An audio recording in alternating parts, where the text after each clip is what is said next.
গুৰু সাক্ষাৎ পৰম ব্ৰহ্ম তস্मै শ্ৰী গুৰুৱে নমঃ। আজিৰ এই ভোগালী উৎসৱত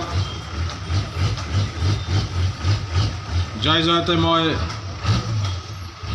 এই সভাত উপস্থিত থকা সকলোলৈ ভোগালী বিহুৰ ওলগ যাচিছোঁ।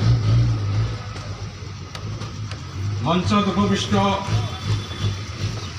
সীমান্ত চেতনা মঞ্চ প্ৰবৰ্তক ওদালগুৰি জিলাৰ মাননীয় সভাপতি শ্ৰী লীলা বাহাদুৰ গুৰু মহোদয়,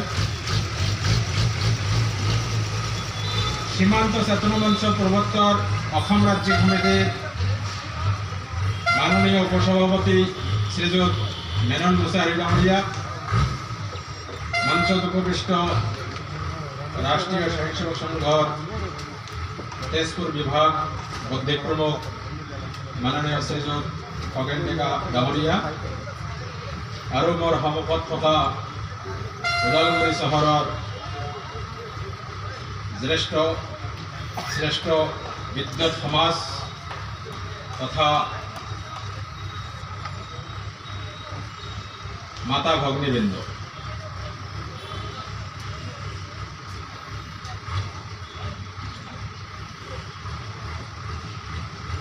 আমাৰ ভাৰতবৰ্ষ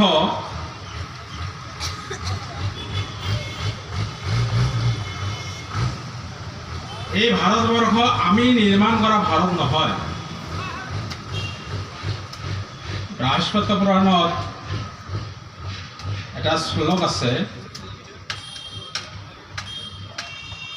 উত্তৰং যৎ সমুদ্ৰস্য হিমাদ্ৰেশ চ দক্ষিণম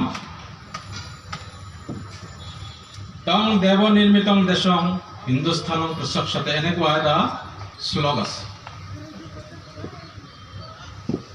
যে উত্তৰে সুউচ্চ হিমালয় আৰু তাৰ চাৰিওফালে আগুৰা মাজত যি ভূখণ্ড আছে তাক হিন্দুস্থান বুলি কোৱা হয়।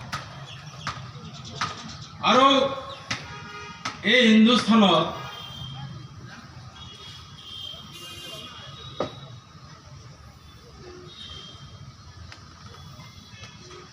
এই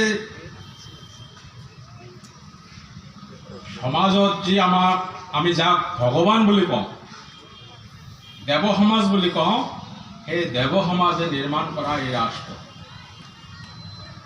পৃথিৱীত বহুত ৰাষ্ট্ৰ আছে, সকলো ৰাষ্ট্ৰ কোনোবাই